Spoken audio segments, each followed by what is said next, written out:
Saya memberikan pendahuluan kalau ada hal-hal yang tidak cocok di dalam pikiran saudara waktu mendengar pengajaran ini, karena mungkin selama ini saudara terlalu biasa kenal hal-hal itu, sehingga waktu saudara dengar nanti saya mengajar, saudara akan kaget, wah kok beda.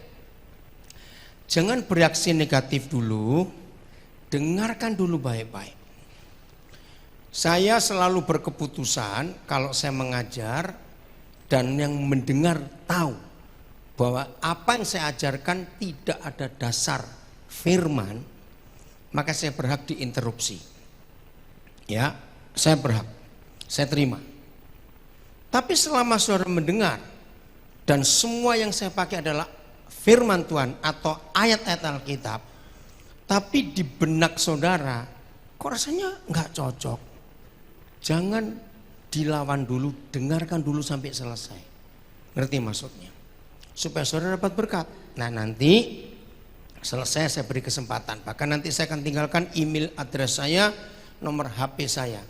Ayo kontak. Saya makin banyak belajar ketika ada saudara ingin bertanya. Ngerti ya? Nah begini, mengapa pernikahan itu dibenci habis-habisan oleh iblis? Selama saya hidup, betul-betul saya belum pernah melihat hal-hal lain yang begitu dibenci oleh iblis selain keluarga. Saya nggak pernah ketemu. Makin hari setan makin keras bekerja untuk menghancurkan pernikahan.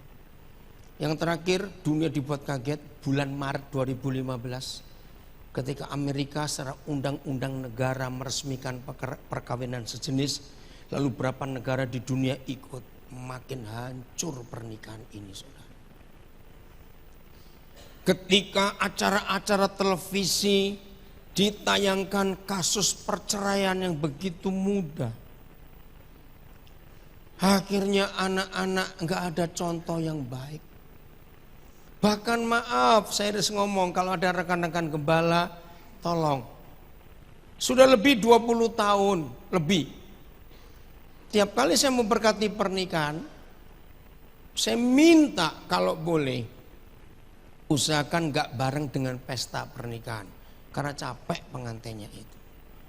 Sekarang saudara bayangkan, kalau di media penayangannya tentang kasus kawin cerai seenaknya sekali.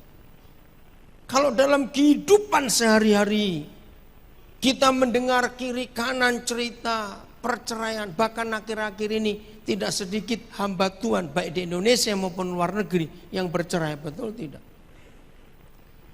Lalu anak-anak kita ini punya contoh pernikahan yang bagaimana?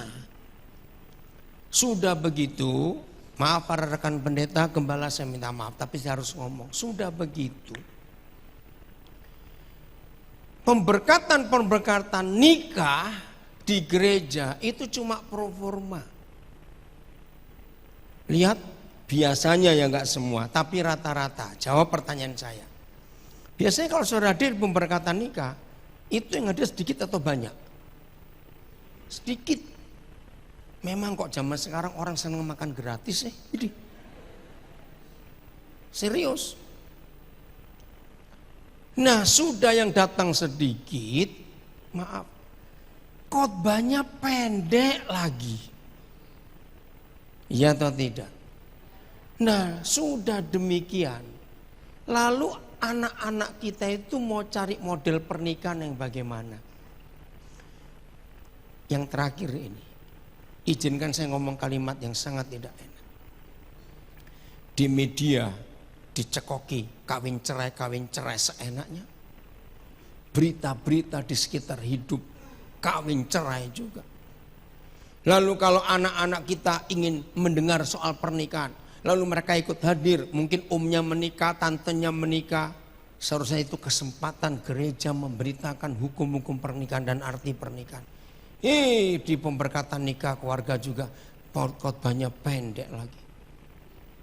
Sudah begitu. Banyak atau sedikit ayah ibu yang rajin bertengkar. Rajin kok bertengkar? Banyak atau sedikit? Nah, berarti dari dalam diserang oleh orang tuanya sendiri, pernikahan tidak betul. Dari luar diserang juga. Lalu mau contoh dari mana lagi? Betul nggak kok kita lihat fakta ini? Maka itu anak-anak Tuhan, marilah kita ambil keputusan. Bahwa Tuhan itu sangat-sangat memerlukan keluarga di dunia. Kok nggak ada yang amin lagi? Sangat. Nah ini yang kita harus pelajari. Siapa pernah meneliti kata berkat yang pertama kali muncul di Alkitab? Kalau ada yang tahu saya beri hadiah, tapi beli sendiri hadiahnya ya. Di mana ayat pertama dalam kitab suci kita tentang kata berkat? Kejadian itu 50 pasal, Bapak Ibu, yang mana kok kejadian saja disebut? Maaf. Jangan marah ya, sini kalau ngomong apa adanya begitu. Ayo, di ayat mana pertama kali ada kata berkat diucapkan?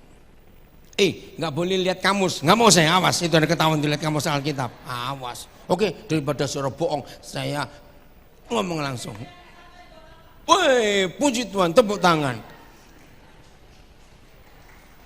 Suami dari ibu ini sekarang jadi atas pendidikan di KBRI Perancis. Seorang dosen yang luar biasa. Berapa kali kami ketemu di Perancis waktu anak saya masih sekolah di Perancis sana. Kejadian 1:28 adalah kata berkat yang pertama diucapkan Bapa di surga. Ayo kita lihat. Dan hebatnya pada waktu peristiwa apa? Tuhan memberkati mereka. Lalu Tuhan berfirman kepada mereka begini-begini. Ini waktu apa?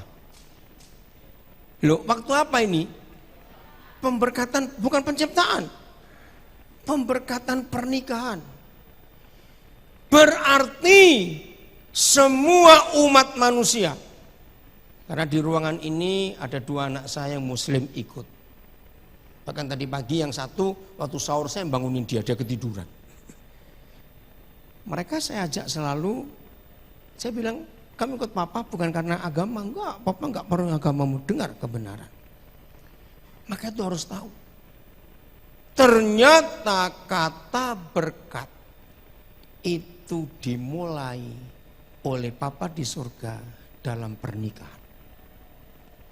Di luar pernikahan tidak ada kata berkat.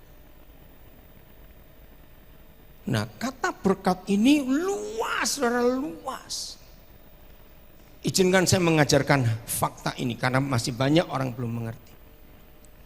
Kalau saudara mendengar Tuhan memberkati, orang itu diberkati Tuhan.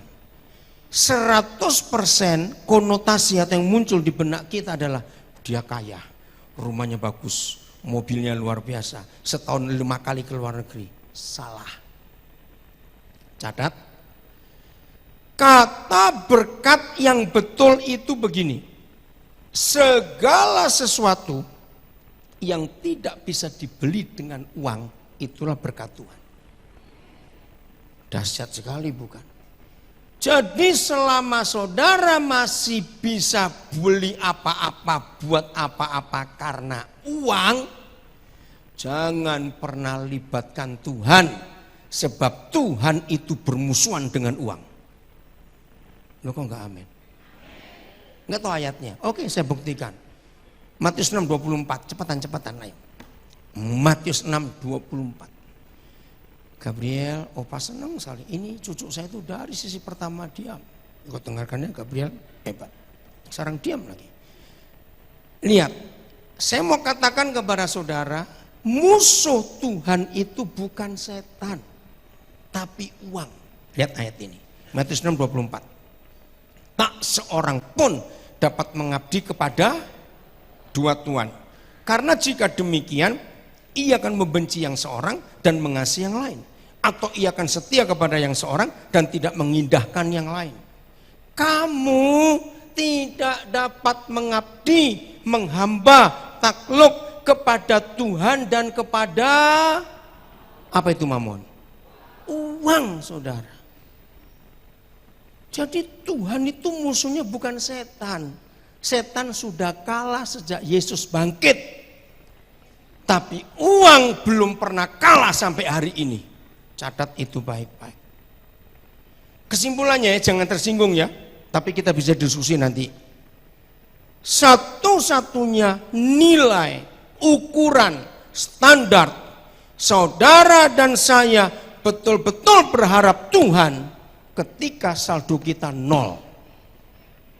Selama ada duit jangan ngomong Tuhan. Tuhan kan bilang pret gitu. Nggak ada duitmu kok ngomong aku, nggak bisa. Betul? Saya beri contoh kecil. Ada orang kaya ke dokter. Nggak taunya barengan orang miskin juga, tapi dua orang nggak saling kenal.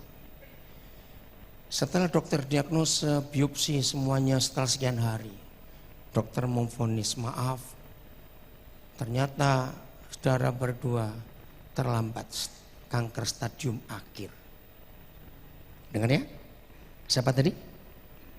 Orang kaya dan orang miskin. Pertanyaan saya, siapa dari dua orang ini yang berharap Tuhan? Yang betul, betul. Yang miskin hanya Tuhan, Tuhan. Yang kaya Singapura. Enggak usah bilang duit lah, terlalu radikal. Ke Singapura, ke Penang, ke Amerika. Apakah salah berobat ke sana? Tidak. Tapi masalahnya, selama ada duit, kita enggak akan pernah bisa berkata aku berharap Tuhan. Enggak bisa. Maka itu Tuhan Yesus bilang, siapa yang susah masuk surga? Nah, maka itu jangan pengen kaya, susah masuk surga. Lu serius? Yang kaya-kaya menakutkan. Susah masuk surga, tahu tidak? Hebatnya Tuhan kita. Jadi siapa musuh Tuhan? Uang.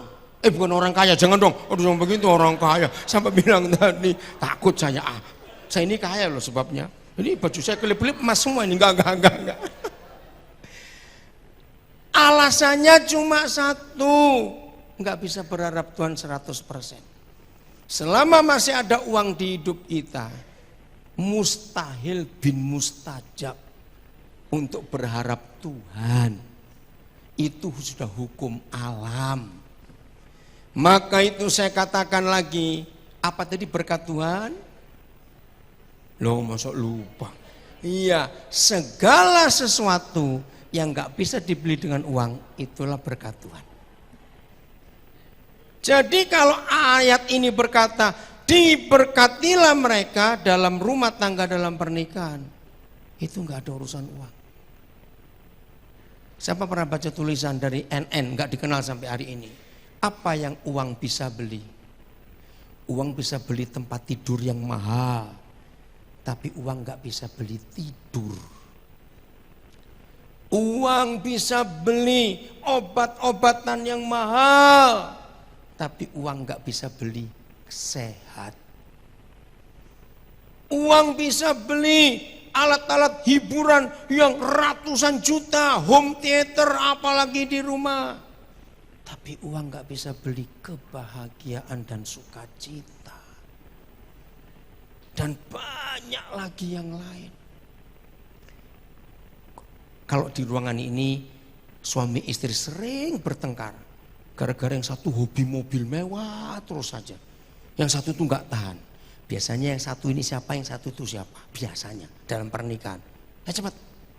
Biasanya suami dan istri siapa yang lebih suka hobinya mobil mewah.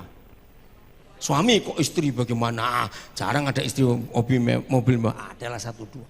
Pengen nyoba saja mobil baru itu. Nah yang begitu itu bertobat daripada ribut suami istri.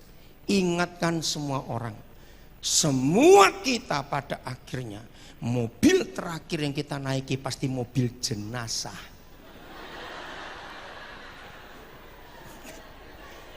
Masa ada orang mati naik bajai?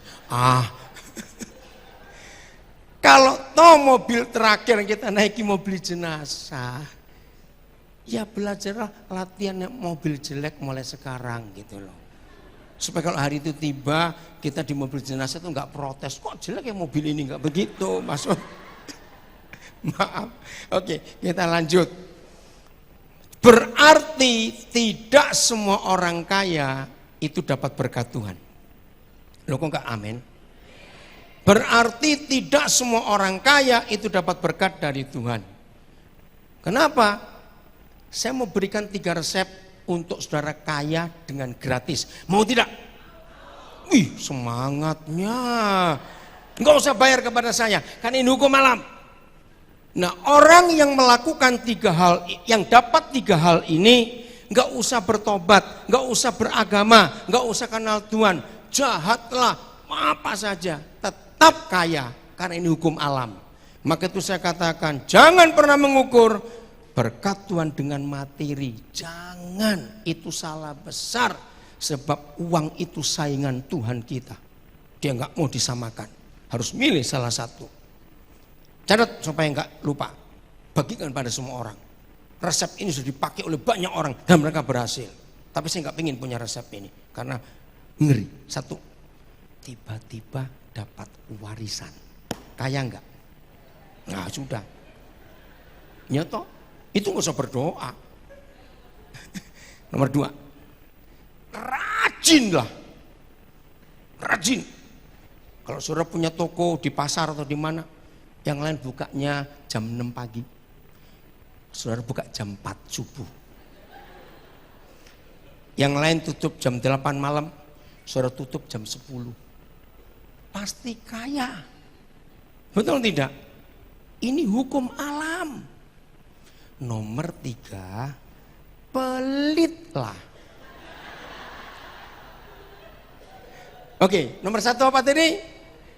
Dapat warisan. 2, rajin. 3, wih pinter, langsung hafal kalau begini nih.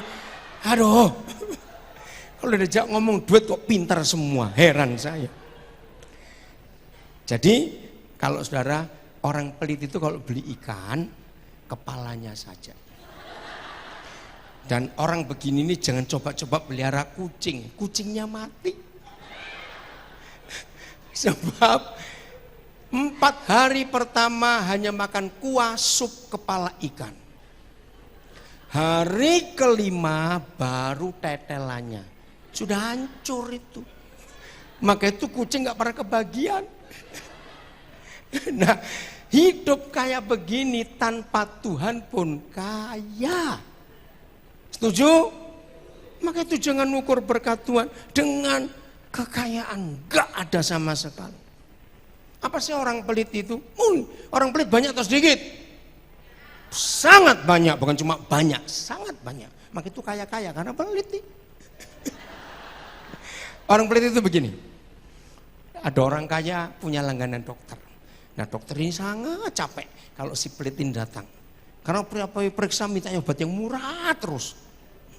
Satu hari anaknya yang paling kecil, namanya anak nakal. Pak, nangisin. Pak, kenapa? Kacang hijau Pak masuk kuping, kacang hijau. Hah? Ngapain kamu masuk kuping?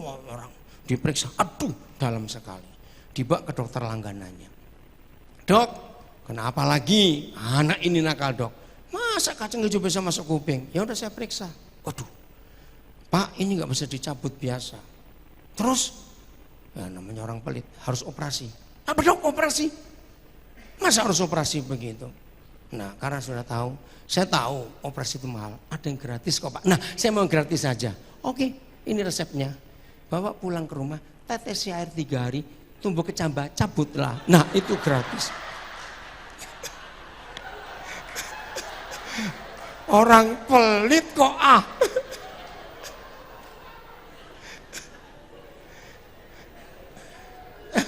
Awas ya pelitnya, awas.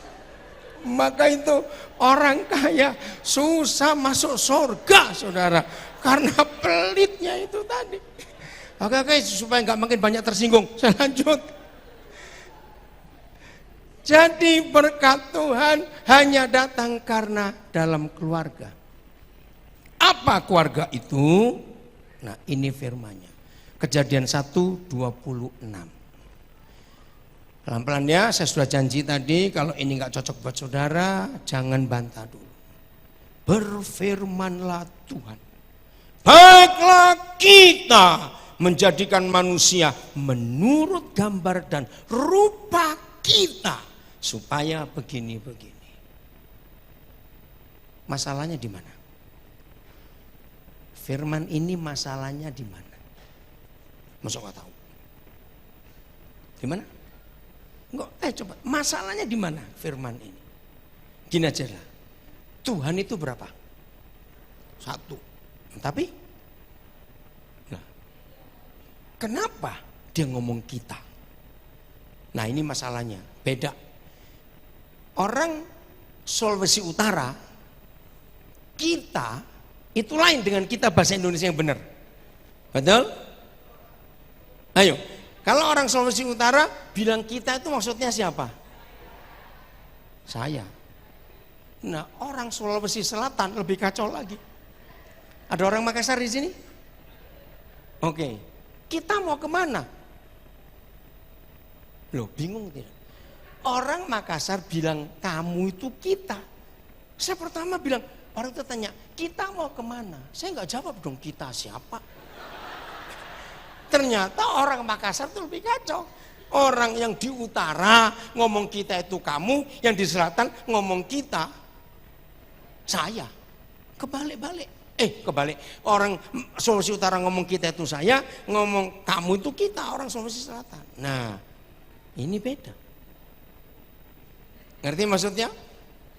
Jadi lebih dari satu dong. Ini huruf besar loh kayaknya. Bahkan kepada saudara-saudara saya kaum muslimin, mereka bingung lihat ayat ini. Karena saya banyak bergaul dengan mereka, sehingga saya mau jelaskan. Nah, gara-gara saya bergaul dengan orang-orang muslim itu, saya belajar kenapa kita. Dalam teologi, mereka percaya ini Tritunggal. Ternyata bukan. Kalau kita membaca Alkitab dengan sudut pandang keluarga, maka kita menemukan rahasia yang luar biasa. Coba kita lihat. Kalau suami istri lagi berdua, nggak ada anak-anak, nggak ada siapa-siapa, berdua. Kalau dua orang ini ngomong, kata pengganti orang pertama mereka ini apa? Nah, tapi saya bingung. Kok kita? Berarti siapa ini kita yang di surga? Baiklah kita menjadikan manusia menurut gambar dan rupa kita. Saya belum percaya, pelan-pelan. Ternyata dalam hukum surga, dua orang laki perempuan yang menikah, itu menjadi berapa? Lihat jari saya. Ini berapa? Ini? Pintar semua kalau begitu. Berarti matanya masih baik semua. Jauh dari maaf. Nah, dalam firman Tuhan, setelah dua orang laki perempuan disahkan jadi suami istri, itu satu. Jadi walaupun dua orang ini berkata kita, tetap satu. Nah, tapi kok ada bapak kami dalam surga? Nah, ini dia. Kalau sudah menikah, istri disebut dengan nama, kok kayak nggak pernah menikah semua. Suamimu gitu loh, kok susah bener jawabnya. Loh ya toh, nyonya siapa? Betul, ibu siapa? Maka itu saya pesan, kalau nanti punya anak perempuan, nggak usah sibuk cari nama. Sudahlah, nama sebagus apa saja. Misalnya ini cucu saya namanya Eudora, panggilannya Rara. Eudora, Priscilla, Yohana, Angelina, aduh bagus sekali. Misalnya, nama dia nggak panjang itu, cuma ngomong. Suatu hari dia pacaran dengan Joko Gundul. Akhirnya menikah. Cepat jawab. Maka Iodora, Yohana, Angelika, Priscilla siapa? Hilang. Disebut Nyonya Joko Gundul. Nah, jadi sudah, kalau anak perempuan kok cocok, jangan marah saya ngomong. Karena pasti diambil suaminya. Betul tidak? Nah, begitulah kata kita. Jadi siapapun yang menikah kalau dia perempuan namanya habis karena nama suami.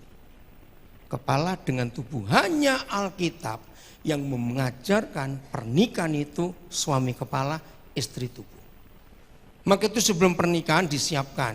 Laki-laki siap kehilangan badan tidak? Kalau enggak siap jangan menikah. Perempuan dikonseling ditanya siap kehilangan kepala tidak? Karena kalau ini enggak mau hilang, bayangkan tubuh satu kepala dua, namanya monster. Kepala satu tubuh dua, kembar siam dong. Betul? Alkitab itu luar biasa, harus satu kepala dan satu tubuh, enggak boleh lebih. Sama sekali tidak. Ini hukum yang luar biasa. Jadi ketika seorang laki-laki mau menikah dia akan potong badannya, seorang perempuan mau menikah dia potong kepalanya, lalu kepala perempuan dipasangkan ke tubuhnya laki-laki, itu yang dikubur. Yang hidup cuma kepalanya laki-laki, tubuhnya perempuan. Maka itu artinya salah satu tanda saya ngecek pernikahan ini harmonis atau tidak. Berarti seorang laki-laki setelah menikah dia punya perutnya sendiri tidak? Jawab, punya perutnya sendiri enggak? Tidak. Nah, salah satu ngeceknya saya. Berarti selera makan suami berubah. Tidak boleh ngotot dengan selera perutnya. Dia harus pakai perut istrinya. Jadi kalau suami laki-laki sudah menikah, dia tetap ngotot kesukaan masakan mamanya terus, ya kawinlah dengan mamamu. Kok repot? Betul? Betapa banyak pernikahan ribut gara-gara masakan. Tolong ya suami-suami, saya tonjok kalau ada ketahuan di sini. Jangan pernah berkata pada istrimu, kenapa sih kamu gak bisa kayak masak kayak mamaku? Kenapa gak bisa kayak masak kayak mamaku? Ayo jujur. Mana ada istri gak tersinggung kalau suaminya ngotot minta masakan kayak mamanya? Tersinggung gak? Nah, awas begitu. Jadi kalau ada yang begitu suruh kawin dengan puji Tuhan. Maka itu jangan kawin dengan anak mama. Nanti mati muda kamu. Betul? Anak mama itu ngerepoti betul, saudara. Ya, kalau kalau mau nggak repot nunggu mamanya mati dulu, dah gitu aja. Ini maaf. Janji ya. Nah, begitu pula perempuan. Setelah menikah, ini kata ini agak kasar tapi ini fakta. Perempuan setelah menikah itu nggak punya otak. Loh, boleh nggak saya ngomong ini? Kok tertawanya nggak enak begini? Loh, jawab iya atau tidak? Kemana otaknya? Sudah dikubur. Loh, ya itu kan nggak punya otak, kepala jadi kubur kok. Kok kayak baru ngerti semua sih ini? Nah, itu sebabnya hanya Alkitab yang memberitahu pernikahan itu seperti orang berlayar. Nggak ada orang memberi selamat ucapan nikah, selamat naik pesawat ya. Lucu nggak? Nggak ada. Selamat naik kereta api, nggak juga. Ayo, kalau kita memberi ucapan selamat secara selamat mengarungi bahtera kehidupan. Saudara, bukan cuma karena zaman dulu belum ada pesawat, kereta api dan mobil, tidak. Tapi ini hukum. Tidak semua kita pernah naik urusan dengan air, tapi kita semua tahu. Semua kendaraan, baik mobil, kereta api, pesawat harus minimal supirnya 2? Jawab ya atau tidak? Tapi hanya kapal nakoda harus 1. Loh, betul tidak saudara? Renungkan itu. Ini penting sekali. Maka itu kalau sudah menikah, kepala harus 1. Maaf ya para istri, kamu sudah gak punya otak. Jangan marah saya ngomongin. Nah, kalau dalam rumah tangga ada 2 otak, itu keluarga otak-otak. Aduh, saudara. Banyak nggak rumah tangga otak-otak? Banyak karena otaknya 2. Harus 1. Saudara pelajari hukum internasional. Lihat peristiwa kapal tenggelam. Yang pertama itu Concordia, kapal yang tenggelam di kapal pesiar besar itu ya. Yang kedua yang di Korea Selatan. Ternyata dalam hukum internasional setiap kapal kecelakaan, bukan pesawat, bukan mobil, bukan kereta api, selalu nakoda yang bertanggung jawab. Itulah Yesus Tuhan kita.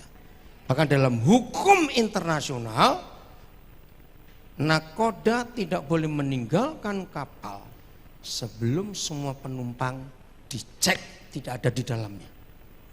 Begitu nakoda meninggalkan kapal dan masih ada penumpang, hukumannya double. Ternyata begitulah tugas suami dalam keluarga. Maka itu laki-laki, kalau kalian mau menikah, mikirlah 16 juta kali. Kawin tidak 1 kali, kawin tidak 2 kali, sampai 16 juta kali. Loh serius. Maka itu gadis-gadis jangan asal milih cowok. Betul? Tunggu waktunya. Saya mau tunjukkan ayat ini. 1 Korintus 7 ayat 1. Aduh, saya pertama belajar ini saya kaget, kok bisa ganas sekali Tuhan ya. Lihat 1 Korintus 7 ayat 1. Dan sekarang tentang hal-hal yang kamu tuliskan kepadaku adalah, baca sama-sama 1, 2, 3. Adalah baik bagi laki-laki kalau ia tidak kawin. Wah, perang dunia keempat ini.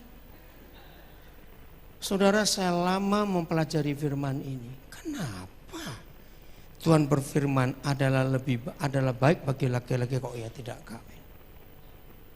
Artinya begini para suami dan para anak muda, dengar. Menjadi suami itu jauh lebih berat daripada jadi presiden. Karena hampir di seluruh dunia sama aturannya. Presiden itu maksimal 2 periode. Betul? Loh ya atau tidak? Awas kamu bilang suami 2 periode. Periode sama siapa? Awas kamu, enak saja. Maka itu tanggung jawabnya berat. Saya persingkat. Begitu seorang laki-laki berkata ya dalam pemberkatan pernikahan dan gembala menyaksikannya, ya, I do bahasa Inggrisnya. Detik itu juga dia berpangkat suami yang statusnya mewakili Tuhan Yesus di dunia. Ini enggak main-main. Menjadi suami itu enggak asal ya, enggak asal ke gereja, enggak asal ke catatan sipil atau KUA, enggak. Mewakili Tuhan Yesus di dunia. Berapa waktu kemudian istri wakil Yesus ini melahirkan. Detik pertama dia mendengar tangisan bayi pertama anak dia.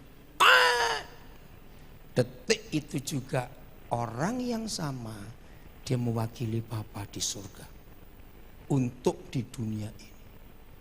Karena begitu beratnya, kok jadi sunyi senyap ya, takut semua nih. Saya kaget juga kalau sunyi senyap begini. Tadinya ribut kok jadi sunyi. Oke. Begitu beratnya menjadi suami karena mewakili Yesus dan pencipta alam semesta. Begitu kita gagal para suami, gagallah kehidupan ini. Maka itu ada firman ini.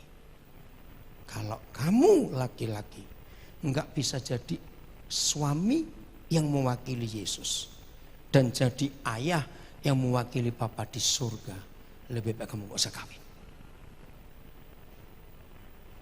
Besok kalau ukuran barat adalah Father's Day besok. Indonesia belum umum, tapi ada kelompok yang akan memasyarakatkan Father's Day. Saya setuju besok. Kalau Mei minggu kedua itu Mother's Day buat orang barat. Bagus.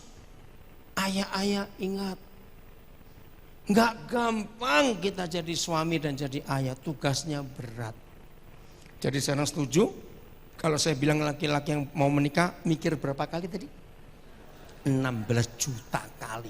Kawin, tidak, terus kawin. Karena jadi suami, jadi papa itu berat. Risikonya besar. Maka itu, saya mungkin satu-satunya pendeta yang dikenal sadis di Indonesia. Kenapa?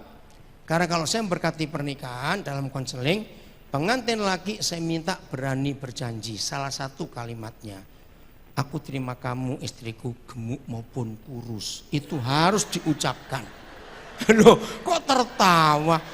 Karena banyak suami kurang ajar loh saudara. Istri nggak boleh gemuk, suruh langsing terus, ngawur aja. Dengar suami-suami, hormon perempuan itu ditakdirkan jauh lebih cepat melar daripada hormon laki-laki. Setuju ibu-ibu? Nah itu dia. Apalagi kalau perempuan sudah pernah melahirkan, itu sulit, kempes lagi itu sulit. Maka itu kejam suami-suami yang memaksa istrinya jogging, nungging, aerobik, senam supaya kurus. Awas kamu suami-suami. Tolong para istri, laporkan saya kalau suamimu nyiksa kamu. Nanti saya berdoa supaya suamimu yang hamil dan punya anak tahu rasa nanti. Susah. Betul ibu-ibu? Nah, maka itu harus lengkap janjinya. Bukan cuma baik susah maupun senang, sakit atau sehat, kaya atau miskin. Itu kuno, sudah kuno. Saya minta harus ngomong, aku terima kamu istriku. Baik apa tadi? Kurus maupun gemuk. Nah supaya aman pernikahan. Ya tapi kok sudah suami janji begitu tuh jangan makan seenaknya dong. Mikir juga gitu loh. Maaf. Yang kedua saya bilang begini. Kalau aku selingkuh, aku mati. Nah ini banyak yang enggak mau. Saya bilang enggak bisa. Mengapa saya minta kepada semua laki-laki kalau mau menikah dan saya yang memberkati harus berani ngomong kalau selingkuh mati. Karena ayat tadi, lebih baik laki-laki tidak kawin daripada enggak bisa jadi wakil Yesus dan wakil Bapa di surga. Hancur dunia. Coba saya tunjukkan ayat satu lagi ya, Malaki 4 ayat 6. Ngeri. Iblis sudah tahu bagaimana cara menghancurkan dunia. Ternyata nggak pakai perang nuklir, nggak pakai tsunami, nggak pakai gempa bumi yang 11 skala Richter. Itu jadi apa enggak? Cukup ayah-ayah dirusak, dunia hancur. Malaki 4. Oh ya, ada banyak program di komputer ayat 6-nya nggak ada. Tapi saudara punya ya, catat, nggak ada ya. Atau mungkin bahasa Inggrisnya kalau nggak ada bahasa Inggris. Aneh saudara, ada berapa program saya tahu ini nggak ada ayat 6. Oke, dikatakan begini. Maka Tuhan akan mengutus utusannya dengan kuasa Elia. Oh ada, oke. Maka ia akan membuat hati bapak-bapak. Hati siapa? Bukan ibu-ibu, bapak-bapak berbalik kepada anak-anaknya. Dan hati anak-anak berbalik kepada bapak-bapaknya. Ingat waktu masih kecil, papa kita bisa salah, mama juga bisa salah. Betul? Pertanyaan saya, Anak-anak lebih mudah memaafkan ibunya atau bapaknya kalau dua-dua salah. Nanti ada ayatnya saya tunjukkan. Kok bisa anak-anak itu lebih memaafkan ibunya? Jadi begini, papa. Di hidup anak-anak ada konsep yang Tuhan taruh. Mama boleh salah, tapi awas papa.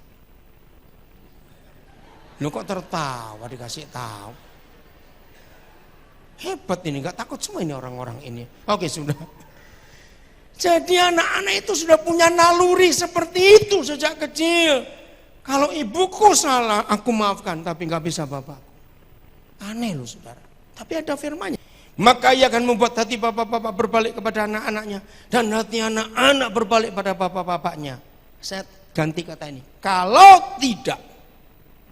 Kalau gereja tidak berhasil membuat para ayah bertobat, menyayangi anak-anaknya lagi, maka aku akan tetap datang ke bumi. Kan Yesus janji datang 2 kali, bukan? Tapi bukan untuk memberkati, tapi untuk memukul bumi sehingga musnah. Saya dapat rahasia ini bulan September tahun 84 waktu saya di Salatiga. Sejak September 84 itu sampai hari ini, bahkan sampai selama saya hidup, saya akan tetap mengerjakan ini. Membuat suami-suami, ayah-ayah bertobat. Sakit hati anak-anak kalau bapaknya yang melukai. Betul tidak? Sakit. Jadi iblis tahu untuk menghancurkan dunia, hancurkan ayah-ayah. Begitu ayah-ayah dirusak, dengan sendirinya bumi musnah, saudara. Ngeri enggak?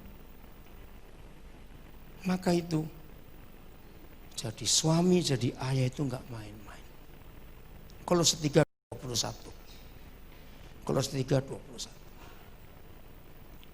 Ini penting sekali. Hai siapa? Enggak ada ibu-ibu. Bukan berarti ibu-ibu enggak penting, jangan tersinggung dulu, tunggu.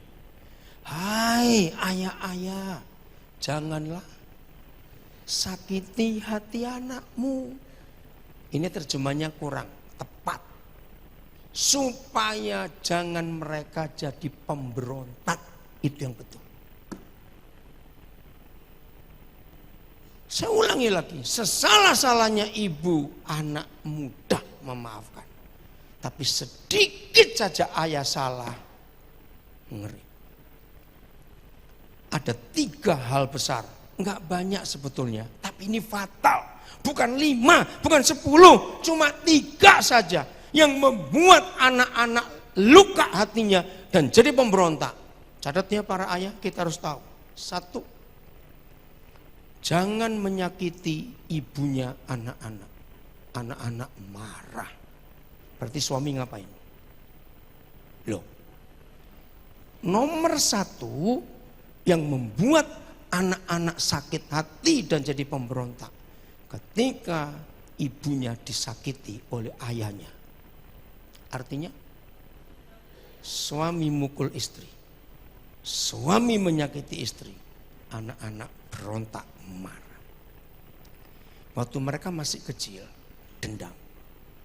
Begitu umurnya 10 ke atas, timbullah bilang, aku bunuh kamu. Ternyata semua anak di dunia tidak akan pernah rela kalau ibunya disakiti oleh bapaknya sendiri. Maaf saya berkata, apakah betul begitu perasaan kita kalau kita masih jadi anak-anak? Jawab. Nah, tolong suami, jangan sakiti istri kita, supaya anak-anak enggak jadi pemberontak dan benci kita.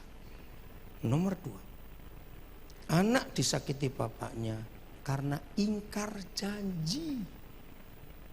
Siapa pernah kaget bahwa anak-anak itu pegang janji papanya, janji mati, betul tidak? Seringkali kita berkata, loh kan papa main-main. Waduh, sakitnya anak-anak itu. Karena buat seorang anak, perkataan papanya itu berkuasa. Setuju nggak saya ngomong ini? Masih ingat waktu kita masih kecil? Kalau papa kita bohong, aduh saudara. Ini nggak usah papa. Minggu lalu kami di Bali. Saya dengan 7 anak saya yang lain. Nginep di hotel Bali Mandira. Ya Jalan Padma, Legian. Itu milik teman saya. Nah di situ ada kolam renang. Saya punya beberapa cucu di Bali. Nah ini yang masih kecil. Namanya Garland. Jadi selama 3 hari itu tiap hari mandi kan, liburan juga. Nah hari pertama dia takut. Ya waktu papanya luncuran dari atas, adiknya itu dipegang. Garland ini seumur 7 tahun, adiknya baru umur 4 tahun. Adiknya lebih berani dari papanya, dari kakaknya. Hari kedua saya bilang, opa nggak akan izinkan kamu berenang kalau kamu tidak berani main luncuran kayak adikmu. Takut opa, nggak apa-apa, kamu coba. Saya terangkan begini begitu. Hari kedua dia nyoba dan berhasil. Wah senangnya luar biasa. Terus saya bilang, kalau hari ketiga waktu opa belum pulang dan kamu berani, nanti opa akan mintakan izin, namanya Tante Nora yang punya hotel, pada Tante Nora, dan kamu boleh renang. Saya lupa. Hari ketiga dia renang lagi, hari keempat saya berangkat.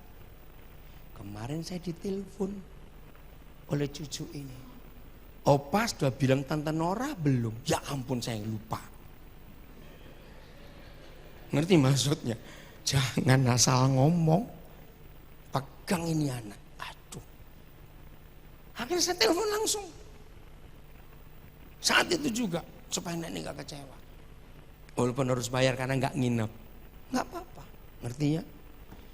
Hal kedua. Ayah bisa menyakiti hati anak karena ingkar janji. Hal ketiga. Ketika ayah pilih kasih atau tidak adil pada anak-anak. Masih ingat waktu masih kecil? Sakit gak hati kita kok kita dibeda-bedakan?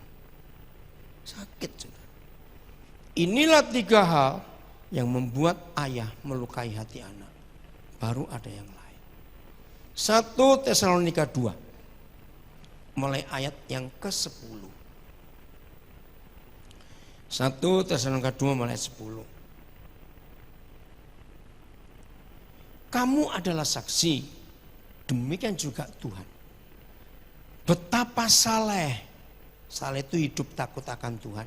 Adil dan, baca dan, tak bercacatnya kami berlaku di antara kami yang percaya. Apa kata lain tidak cacat? Sempurna. Siapa ini? Ayat 11. Kamu tahu betapa kami seperti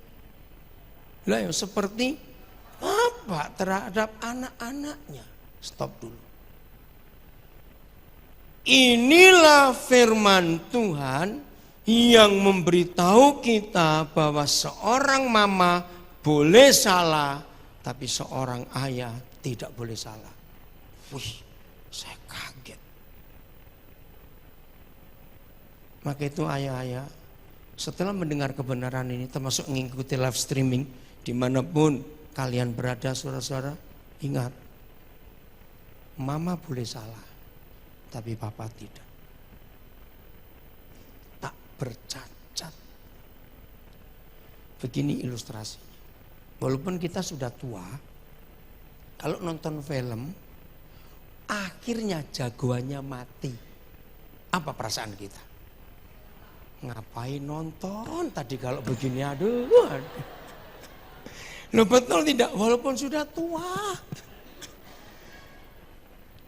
Seperti itu kecewanya anak-anak kalau tahu papanya salah, menyakiti mereka.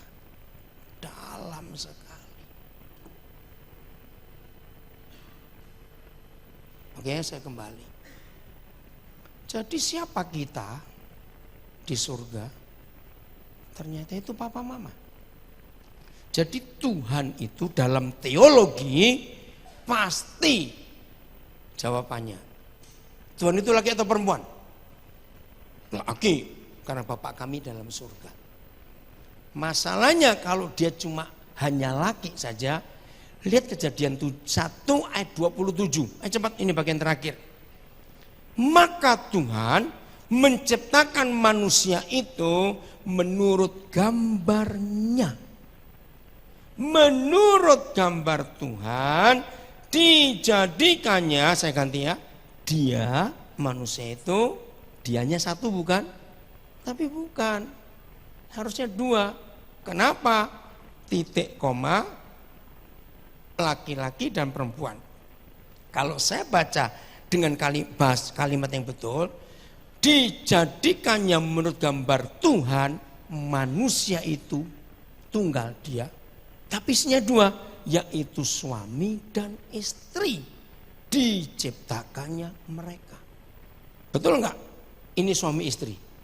Loh, maksud laki dan perempuan ini kan suami istri. Enggak cuma asal laki sendiri, perempuan sendiri, tidak. Nah, laki dan perempuan Tuhan jadikan menurut gambarnya siapa? Ayo, menurut gambar dia sendiri. Nah, ini masalahnya. Kalau teologi berkata Tuhan itu laki saja, nah kasihan yang perempuan dong. Tuhan gak punya tetangga, gambarnya siapa? Lo ngerti gak maksud ini saudara? Karena saya belajar Alkitab bukan dengan doktrin teologi, tapi saya belajar Alkitab dengan kacamata keluarga. Ingat dari sesi pertama tadi kita sudah punya konsep, kita akan belajar tentang keluarga dari sudut pandang Tuhan, bukan dari sudut pandang manusia. Semua keluarga untuk kepentingan Tuhan.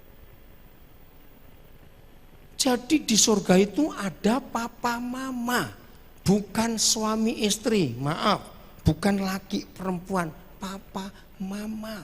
Pelan-pelan dulu, saya sudah mendahului. Jangan, ngawur, teologi apa lagi? Tunggu dulu. Saya janji itu tadi, pasti banyak yang kaget. Untuk menggambarkan papa ada di dunia, maka dia jadikan laki-laki. Dinikahkan, jadi suami, jadi papa. Untuk menggambarkan mama yang ada di dunia, dia jadikan perempuan. Waktu menikah, jadi istri, jadi mama. Nah, inilah gambaran keluarga yang ada di benak papa kita di surga.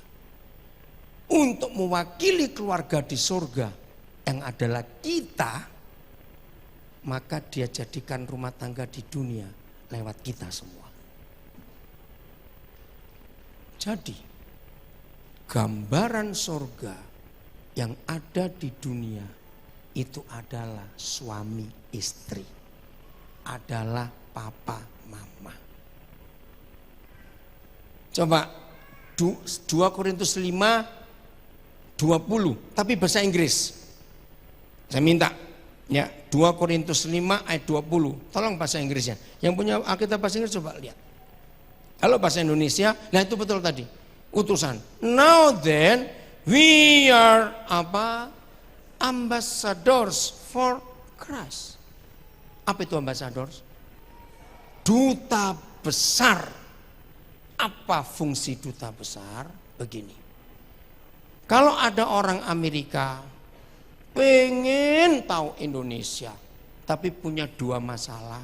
Satu, nggak punya duit. Masa jalan kaki dari mereka ke Indonesia? Karena mungkin. Dua, dia nggak punya waktu. Jangan takut. Datanglah ke Washington DC, cari gedung kedutaan besar Republik Indonesia. Begitu orang Amerika ini masuk ke KBRI, maka dia langsung melihat, oh seperti ini Indonesia. Sama seperti kita orang Indonesia. Pengen ke Australia, pengen ke Perancis, pengen ke Swiss, ya, pengen ke Jerman. Gaji cuma 300.000. Kapan berangkatnya? Gak usah takut. Kalau ada waktu, kelilinglah ke Kuningan Jakarta, itu banyak kantor kedutaan besar negara-negara sahabat. Kok tertawa? Dia jadi gratis nggak mau. Betul tidak? Begitu kita sampai ke gedung kedutaan besar negara-negara itu, ambil brosur, buku, lihat DVD, nggak bayar kok, boleh. Apalagi kedutaan Belanda itu bagus. Ada namanya Erasmus Huis, betul ya? Itu pusat kebudayaan Belanda, terbuka setiap hari kerja. Jadi kalau ada orang ingin tahu surga, misalnya tanya saudara, Pak siapa? Saya panggil Pak Bakti. Pak Bakti ini saya kenal dari tahun 80-an yang lalu. Daniel kemana? Oh dari situ. Ya, ini anaknya, saya kenal. Misalnya, kalau ada orang tanya Pak Bakti, Pak Bakti, saya tuh ingin tahu loh surga itu seperti apa. Jangan jawab, matilah dulu baru tahu surga. Awas jawab begitu, awas saudara. Itu kejam sekali itu. Jawabannya adalah, ayo ke rumah kami. Karena kami ini kantor kedutaan besar kerajaan surga yang ada di dunia. Amin. Nah itu rahasianya. Untuk melihat surga nggak perlu mati dulu. Ajak orang-orang itu ke rumah kita, keluarga kita. Kalau perlu suruh nginap. Lihat kayak apa surga. Tapi jangan sampai saudara ngundang tamu terus tiap hari bertengkar. Aduh jangan. Ini orang yang bilang, oh surga itu begini tuh. Hebat ya kata ambasadors itu tadi. Jadi kata kita adalah perwakilan. Nah, saya nggak puas. Bapak berikan saya satu ayat. Bahwa Tuhan itu adalah ibu juga. Ini dapat. Coba buka. Ulangan 32:18. Musa kalau menyebut Papa di surga sebagai gunung batu. Betul nggak? Ini adalah Tuhan. Gunung batu yang memperanakkan engkau telah kau lalaikan. Maaf saya tanya. Kalau Tuhan memperanakkan, dia mama atau papa? Gak usah ragu-ragu. Ini loh saudara. Dan telah kau lupakan Tuhan yang melahirkan engkau. Saya sujud, saya termenung, saya kagum. Kalau begitu di surga ada papa mama. Dalam kesatuan. Dijadikannya laki-laki untuk mewakili papa. Dijadikanlah perempuan untuk mewakili mama. Satu hari saya bertemu, ini tahun 79. Saya retreat di Jogja. Ya, mahasiswa Kaliurang, mahasiswa. Pembicaranya salah satunya saya, lalu Ibu Dorothy Marx. Dia profesor. Dia doktor teologi. Dia doktor apalagi, dia orang Jerman. Warga negara Jerman tadinya, tapi dia orang Yahudi. Beliau masih hidup di Bogor sekarang. Tapi maaf, dia sudah pikun sama sekali. Umurnya hampir 100 tahun. Dia tidak menikah, dia pernah jadi profesor di ITB paling lama, pernah di UNER, ITS. Dia Kristen, dia pendeta. Dia pernah jadi pendeta di GKI Bandung. Jalan apa saya lupa, ada yang tahu nggak ini? Bakti ingat nggak dulu ya, Ibu Dorothy? Saya lupa. Nah waktu retreat di Kaliurang, wah kebetulan saya ketemu orang Yahudi. Saya banyak tanya, maaf termasuk tentang nama Allah semuanya itu, sampai kata ibu ini. Ternyata dalam bahasa Ibrani, El Shaddai, pernah dengar nama itu? Ternyata bukan Tuhan yang Maha Kuasa, bukan God the Almighty. Salah.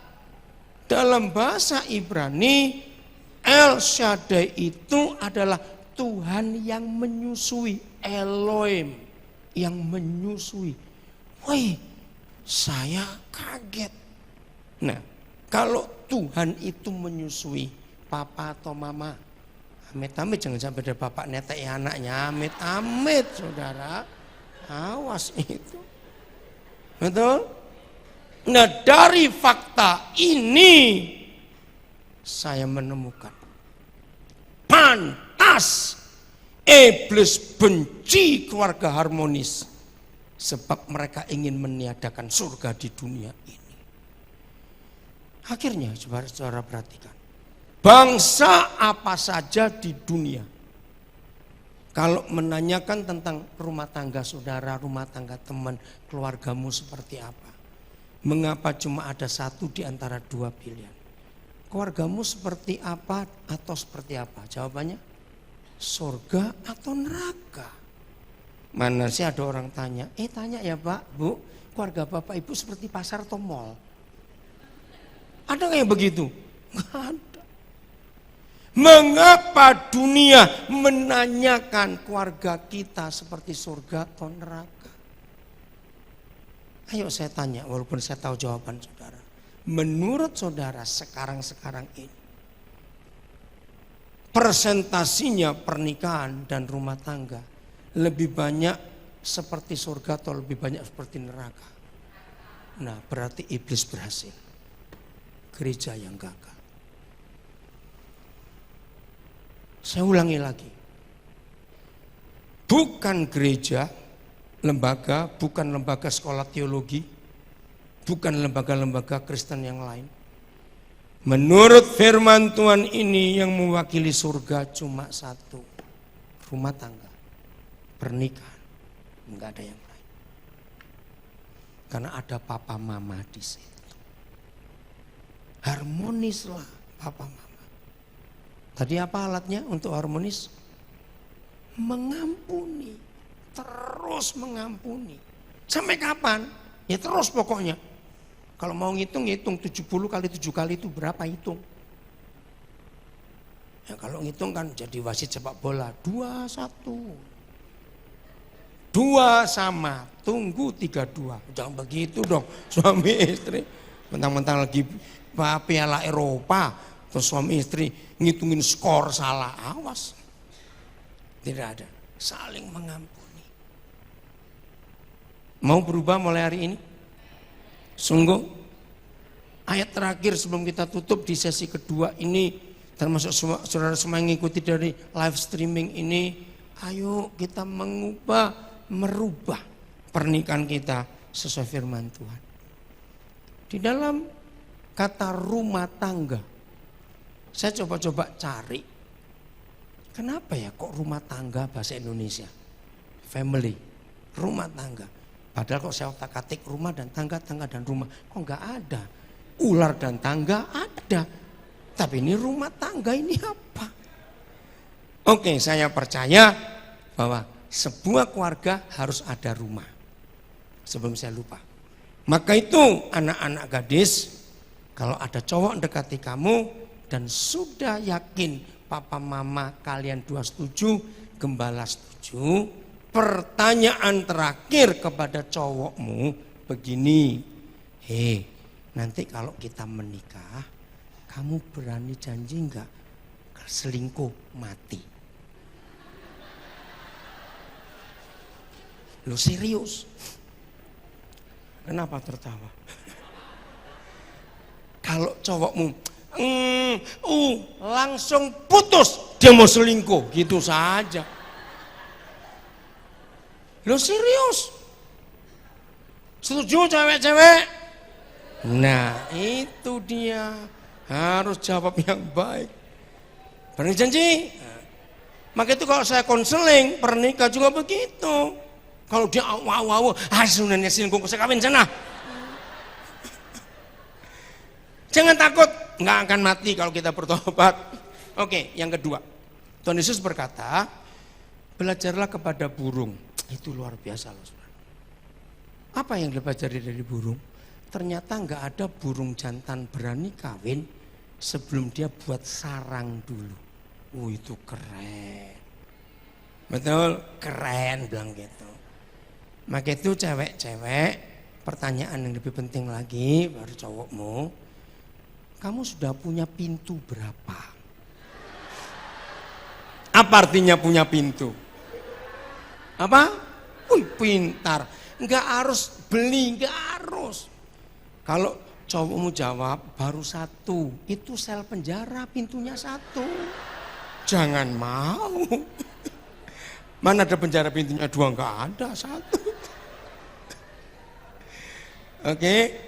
Jadi sarang untuk tempat tinggal itu penting. Lagi sih enggak harus beli.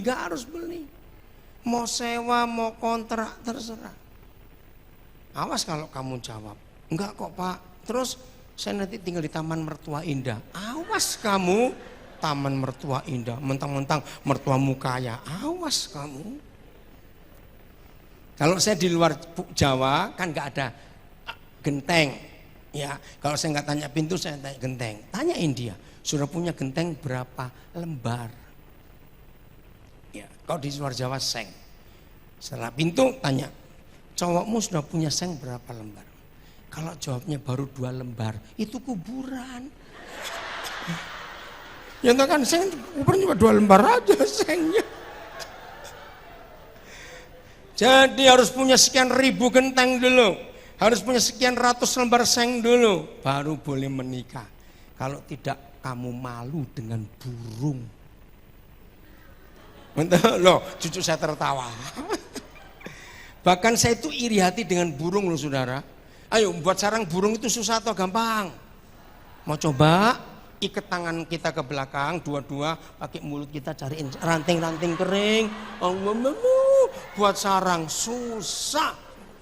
Bahkan saya itu pernah mikir loh, ada nggak sarang burung diikat pakai fondasi? Loh jawab, ada tidak? Tidak ada loh. Tapi yang saya kagum, jarang kita lihat sarang burung jatuh. Tapi lihat rumah orang, fondasi gede-gede, roboh juga. Burung itu hebat. Nah ini yang saya iri hati, dengar baik-baik. Ternyata sesusah itu mereka buat sarang. Kalau anaknya sudah netas dan sudah bisa terbang sendiri, nggak dipakai lagi loh. Nggak pernah kita melihat burung pakai kedua kali. Nah, satu hari saya mikir gini, adakah konglomerat yang saudara kenal mau menikah buat rumah dulu? Setelah menikah, anak lahir, anak besar, rumah dibuang. Berarti siapa lebih kaya? Burung. Itu hebat sekali. Nah, itu cara belajar Alkitab. Gampang saja kok Alkitab itu dipelajari. Jadi belajarnya. Jadi gadis-gadis apa pertanyaan 2 tadi? Yang pertama bukan itu. Kalau menikah kamu berani janji? Nah, selingkuh mati. Dengar cowok-cowok, mati kamu kalau nggak berani. Berarti kamu nggak akan kawin kamu, kelihatan. Yang kedua tanyanya berapa pintu? Yang ketiga apa? Bukan, ini yang ketiga. Kalau cewek-cewek salaman dengan cowok, rasakan halus atau kasar? Lo serius? Jangan menikah dengan cowok tangannya halus. Pasti tukang make up dia. Harus menikah dengan cowok yang tangannya kasar. Berarti itu pekerja keras. Lu ini pun ada ayatnya loh saudara. Enggak percaya coba buka Ratapan 3 ayat 27. Saya sampai kaget juga loh. Maka itu semua yang saya bicarakan ada dasarnya. Enggak asal ngomong. Ratapan 3:27. Mateng, mati cowok-cowok tangan halus, bertobat kamu hari ini. Kalau kamu cewek menikah dengan cowok tangan halus, kamu jadi babunya sampai mati. Kamu lihat aja nggak percaya. Udah? Ayo baca sama-sama. Ini penting. 1, 2, 3. Adalah baik bagi seorang pria memikul kuk tanggung jawab pada masa mudanya. Ayat 28. Nggak main-main. Biarlah cowok itu bagaimana? Duduk sendirian dan berdiam diri kalau Yahweh membebankannya. Jadi anak-anak laki sejak masa muda harus diajar tanggung jawab supaya gedenya nggak cuma jawab tanggung-tanggung. Celaka kalau engkau gadis-gadis menikah dengan cowok yang cuma bisa jawab tanggung-tanggung. Apa artinya jawab tanggung-tanggung? On, gitu aja sudah. Nah, dan firman ini luar biasa. Biarlah sendirian. Maka itu anak mama celaka saudara. Dari kecil semuanya mamanya. Umur 16 tahun disuapin. Goblok ini mamanya ini. Betul enggak? Hei, kok Kanjeng Saleh tertawanya ini? Sudah SMP, sepatu masih minta diambilkan. Kalau saya ke rumah itu, saya tempelin dengan sepatunya sendiri, biar. Lebih setuju enggak? Anak laki yang dimanja rusak dan merusak, saudara. Betul? Maka itu anak-anak laki, awas kamu nggak bisa ngerapiin tempat tidurmu sendiri. Gitu minta kawin, saya injek kamu, gitu aja sudah. Anak laki-laki harus bisa belajar masak nasi dan setrika. Awas kamu. Dengar itu, cowok-cowok manja, bertobat kamu. Maka itu istri-istri saya sarankan, kalau saudara selalu diomeli suami, kok begini tuh masak, kenapa 3 hari masaknya sama terus? Nggak usah marah, bilang begini, mulai besok kamu yang masak, selesai toh. Setuju istri-istri? Ya sudah, nggak usah bertengkar gara-gara masakan. Awas suami-suami manja-manja, bertobat. Saya marah pada anak-anak laki yang gak bisa setrika, gak bisa masak nasi, gak bisa cuci baju sendiri. Ngapain kamu hidup? Ini ayatnya, setuju? Awas mama-mama manjakan anak lakinya, saya kubur nanti. Itu merusak. Setuju ya? Wih, luar biasa Tuhan kita ini. Jadi semua itu ada dasar firman-Nya.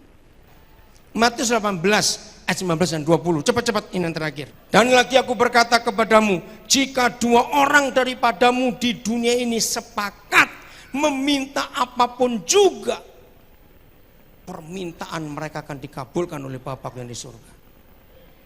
Tidak ada janji di firman Tuhan sehebat janji ini. Meminta apapun juga. Jadi terbatas atau tidak? Tapi ini masalahnya, saya nggak percaya. Saudara percaya nggak? Saya beri contoh. Sekaya-kayanya seorang ayah dan seorang ibu kaya, apakah semua permintaan anaknya bisa dituruti? Nah, begitu pula Papa. Tapi kenapa ada firman ini? Itu diskusi saya pertama kali. Ternyata begini Papa jawab, Daniel kamu baca baik-baik. Ini tidak untuk semua orang. Lalu untuk 2 orang dan gak asal 2 orang yang sepakat. Di situ saya belajar. Ingat tadi dari awal saya berkata, belajar firman Tuhan dari sudut pandang kacamata keluarga akan menemukan rahasia. Dalam perjanjian lama yang boleh membuat kesepakatan itu cuma Tuhan dengan gereja dan suami istri, nggak ada yang lain. Saya tanya dulu, kira-kira kalau Matius 18 ayat 19 terjadi, setan kalah atau menang? Kalah total. Suami istri dijamin oleh surga, minta apapun juga itu pasti dikabulkan, karena Tuhan tahu permintaan suami istri pasti seputaran keluarga dong. Masa ada suami istri doanya gini, Tuhan minta gajah 4 lah Tuhan. Lu ada gak suami istri doa begitu? Maksud kamu mau kasih makan apa? Tuhan kami minta pesawat. Loh begitu tidak suami istri? Tidak. Permintaan suami istri pasti seputaran keluarga, nggak jauh-jauh. Itu yang dikabulkan oleh Bapa di surga. Dengan firman ini saya mengambil kesimpulan. Setiap anak-anak kita sakit, celaka, masalah, jangan salahkan anak-anak. Periksa papa mamanya, sepakat atau tidak. Begitu ketidaksepakatan terjadi di pernikahan kita, saat itu doa kita tidak berkuasa. Maka itu iblis paling mudah membuat kita nggak sepakat dengan hal-hal kecil. Catat suami istri. Ayo, seringkali kita jengkel. Istilah gini, bisa nggak kita dicubit dari jarak 3 meter? Jawab, bisa nggak kita dicubit dari jarak 3 meter? Wih, tangannya seberapa itu orang? Berarti yang paling bisa membuat kita sakit ada yang paling dekat dengan kita. Itulah suami istri. Tapi di sini hukumnya. Masalah yang sering terjadi di pernikahan kita itu bukan hal-hal yang besar. Rumah kena bom, enggak. Lo betul enggak? Masalah yang terjadi itu kecil-kecil. Ngeletakkan sandal, matikan lampu. Betul enggak? Kancing baju, sisir. Betul Kiai, ngaku semuanya. Apa? Oh betul, puji Tuhan. Enggak yang gede-gede, itu yang kecil-kecil. Ada suami tidurnya harus gelap, tapi istri nggak bisa harus tidur terang. Wah ini salah konseling. Dari awal ditanya dulu waktu mau menikah. Ayo tidurnya bagaimana? Lah kalau nggak lucu. Masa mau tidur 2 kamar berbeda? Ngapain kawin? Masalah lampu aja bisa ribut. Nutup pintu, buka pintu, ribut. Betul enggak? Ada saja. Aduh. Maka itu mulai hari ini jaga kesepakatan kita. Kalau suami kita jengkelkan kita, sadarilah bahwa kita juga sering jengkelin kok. Kok enggak amin pura-pura? Begitu pula sebaliknya. Kalau istri suka jengkelin kita, suami senyumlah, kan sama-sama. Ngapain ribut? Ya sudah minta maaf. Suatu kali saya bereskan pernikahan, simpel. Gara-gara gini, istri yang cuci baju, suami yang suruh jemur. Ini 21 tahun. Hah? Lah suami ini nggak tahu bagaimana. Jadi celana panjang dicuci itu kan celana suami. Kan seringkali ini ngelipat gitu loh. Nah istri bilang kalau tiap kali kamu jemur tariklah celana bawahnya itu loh. Ya suami ini malas, selesai cocok gitu aja sudah nggak tahu ini kayak apa. Nah istri ini jengkel sekali saudara. Saya bilang aduh gitu aja kok repot. Ya sudah mulai besok dia yang nyuci, kamu yang jemur. Loh, betul enggak? Oke. Tertawa mereka. Ya udah. Yang kedua, ada lagi suami istri. Saya tuh heran dengan suami saya. Saya suka belanja. Karena anak kami banyak. Jadi kalau saya belanja pulang ke rumah, tentengan banyak. Nah saya tuh sering teriak-teriak. Harapan saya, ini istrinya, kalau tahu mobil saya datang, keluarlah. Dia enggak, duduk aja di TV. Jadi waktu saya angkat-angkat itu sudah nutup bagasi, nutup pintu tengah segala macam. Saya ajari begini loh. Memang laki-laki itu agak ndablek kok dari dulu. Setuju bapak-bapak? Nah dengar tuh istri dengar tuh. Nah terus saya ajari, gini aja dah. Kalau dia nggak mau, saya ajari. Jadi keluarkan dulu barang dari bagasi, terus kamu tutup. Setelah keluar juga dari dalam mobil, angkat kamu, kan bisa pakai pantatmu jedul gitu kan, nutup pintunya. Ngapain repot? Saya bilang. Loh ya atau tidak? Loh ya atau tidak saya tanya kok. Ya sudah, daripada ribut terus hal-hal kecil. Apa nggak bosan? Sudah tua kok bertengkar terus, malu sama kucing. Betul? Jadi logikanya begini, logikanya seharusnya makin lama usia pernikahan, dua orang ini harusnya makin kenal atau tidak? Ya otomatis, tinggal serumah, setempat tidur, masa enggak kenal? Nah logikanya kalau dua orang ini makin kenal, berarti pertengkarannya nambah atau kurang? Nah saudara, yang betul.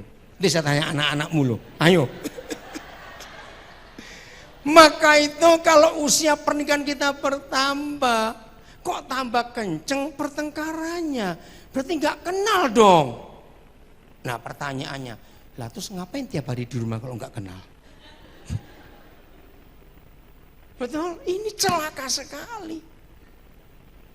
Satu hari ada suami istri bertengkar. Maaf ya, saya ngomong apa adanya. Gara-gara kentut, saudara. Lu serius ini kok tertawa. Jadi akhirnya saya damaikan gini, ribut. Saya tanya, yang ngentut ini siapa? Siapa yang ngentut ini? Aduh, saya pikir, dengar dulu ya. Waktu itu kamu berapa orang? Berdua. Ya sudah toh, kalau kamu gak ngentut, ya dia. Itu aja dibuat ribut, saudara. Nah, terus saya tanya lagi, berapa tahun kamu kawin? 24. Ini, masa 24 tahun kawin nggak hafal bau kentut pasanganmu sendiri? Ini keterlaluan ini, sudah gitu aja. Ayo, betul atau salah saya ngomong ini? Coba jawab. Jadi suami istri mulai hari ini jangan lucu-lucu lah. Jadi hal-hal kecil jangan dibesar-besarkan, goblok. Aduh. Ayo, saya ngomong salah atau benar? Nah, ingat loh, kasihan anak-anak. Aduh, kalau anak-anak lihat papa mamanya lucu-lucu kayak hari ini, aduh itu anak-anak sehat-sehat walaupun cuma makannya tahu tempe. Amin. Kesukacitaan kita suami istri, kebahagiaan kita adalah kebahagiaan anak-anak. Mau mulai? Iya, tepuk tangan dong, tepuk tangan. Buatlah seperti itu. Jadi kalau yang satu marah, yang satu tertawa.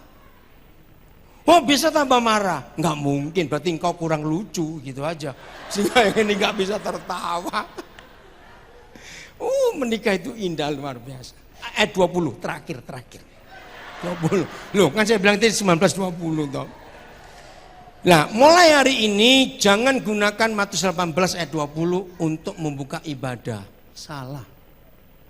Hampir semua gereja persekutuan doa kalau mulai, saudara, hari ini kita berkumpul lebih dari 2 atau 3 orang. Bukan. Begini yang betul. Sebab di mana ada 2 orang dan orang-orang ketiga berkumpul dalam namaku, di situ aku ada di tengah-tengah mereka. Karena 2 orang itu sudah ada di ayat 19, yang adalah siapa tadi? Suami istri. Maka kalau ada suami istri, 2 orang itu berkumpul, lalu muncul orang-orang ketiga, siapa mereka? Anak-anak. Jadi papa mama anak-anak berkumpul, ini di rumah dalam nama Yesus. Maka raja segala raja ada di tengah-tengah keluarga itu. Tepuk tangan saudara, ini dahsyat sekali. Tapi ingat, syaratnya cuma 1, sepakat. Ayo kita ngaku. Kalau kita lagi jengkel dengan pasangan kita, bisa berdoa enggak? Nah itu loh. Jadi munafik.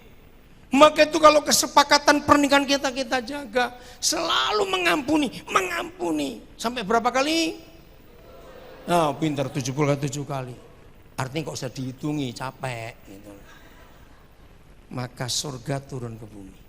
Bayangkan kalau setiap pernikahan ada Yesus Tuhan, Raja segala raja di tengah-tengah keluarga kita. Ada enggak setan goblok dan setan nekat berani masuk? Nah, yang goblok aja mikir kok masuk, apalagi yang pinter, itu masuk saya. Amin. Maka kesimpulannya, kalau masih ada setan bisa masuk ke rumah kita, berarti kita 2 yang membuka pintu. Karena kita nggak sepakat suami istri. Itu saja. Anak-anak sakit, jangan dibawa ke dokter dulu. Papa mama bereskan apa yang salah di antara kita. Nggak usah ke dokter. Apalagi antibiotik, ya tolong dalam nama Yesus. Jangan anak-anak dikasih antibiotik. Jangan. Kekebalan tubuh mereka masih jauh lebih sempurna dengan kita. Bahaya antibiotik itu. Tolong para dokter, jangan suka memberi antibiotik buat anak-anak. Walaupun cepat sembuh, tapi itu bahaya buat anak-anak. Setuju ya? Mau hadirkan surga di keluarga kita?